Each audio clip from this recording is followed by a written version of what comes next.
बहुत पहले, लगभग 7000 ईसा पूर्व, भारत की धरती पर जीवन ने करवट ली। मेहरगढ़ और सिंधु घाटी के लोग खेती करने लगे, मिट्टी के घरों में बस गए और नदियों के किनारे एक नई सभ्यता की नींव रखी गई। सिंधु घाटी सभ्यता, मोहनजोदड़ो और हड़प्पा जैसे शहरों में उन्नत नगर योजना, नालियां, व्यापार और कला का अद्भुत मेल देखने को मिला। ये सभ्यता दुनिया की सबसे प्राचीन और उन्नत सभ्यताओं में गिनी जाती है।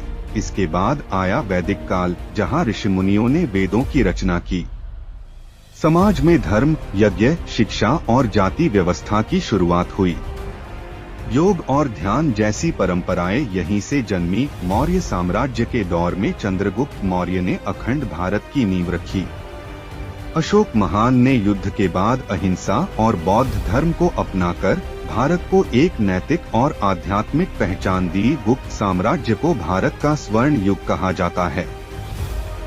आर्यभट्ट, कालिदास जैसे विद्वानों ने विज्ञान, गणित और साहित्य को नई ऊंचाइयां दी। मध्यकाल में मुगल और अन्य सल्तनतों का प्रभाव रहा। स्थापत्य कला, संगीत, कविता और सांस्कृतिक समन्वय ने भारत को एक नई पहचान दी। 1857 में भारत में स्वतंत्रता की पहली चिंगारी भड़की, जब देशवासियों ने अंग्रेजों के खिलाफ विद्रोह किया।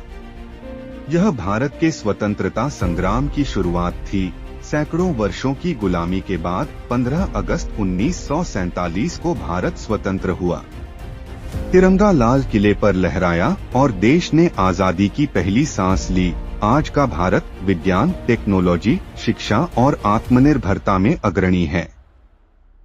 विविधता में एकता इसकी सबसे बड़ी शक्ति है।